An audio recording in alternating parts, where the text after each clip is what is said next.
सर्व माणसांचा असा एक ग्रह झालेला आहे की काही जरी सांगितलं तरी काही होत नाही आहे.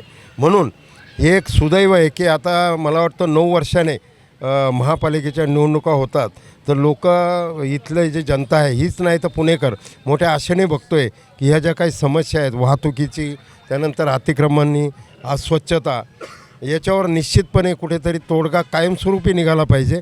आणि ही भावना जी आहे ही मी फक्त प्रातिनिधिक स्वरूपामध्ये बोलतो. तुम्ही जर प्रत्येक नागरिकाला विचारलं तर तुम्हाला मी जे सांगतो तेच तो सांगेल. आणि हे अनेक वर्षापासून अगदी बिनधास्त चालू आहे. कोणी कोणावर कोणाचा अंकुश नाही आहे. तर आमची मागणी राहील जे कोणी कॉर्पोरेटर निवडून येतील त्यांनी की त्यांनी निपक्षपणे या समस्या सोडवल्या तर निश्चितपणे एक चांगल्या प्रकारे इथे लोकांना आयुष्य जगता येईल.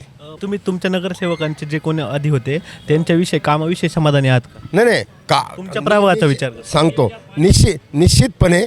परंतु नगरसेवकांचा काळ संपून 9 वर्ष झाली साहेब. आणि 9 वर्षामध्ये बरंच काही पाणी वाहून गेलं आहे, हे लक्षात घ्या. कारण त्यांना ॲडमिनिस्ट्रेटिव्ह अधिकार नाही आहेत. प्रशासकाची राजवट. 2-3 वर्षापूर्वी, साधारण 3 वर्षापासून 2.5 वर्ष झाले.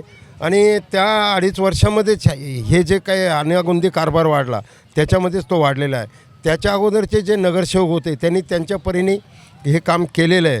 केलं नाही असं नाही, पण हे 2.5-3 वर्षामध्ये हा सगळा अनागोंदी कारभार झाला की कोणाचा कोणावर अंकुश नाही आहे. ज्याला जो वाटेल तो तिथे दुकान थाटतो, भाजीची दुकानं लावतो, वाटेल तिथे तो अतिक्रमण करतो, वाटेल तिथे गाड्या पार्किंग करतो. तर अजून एक आमची मागणी आहे की ह्या साळुंकी KVR रोड आणि हा मधला NIBMला जाणारा पासिंग रोड आहे, इथे विषम आणि सम असे पार्किंगची व्यवस्था केली पाहिजे जशी गावामध्ये आहे.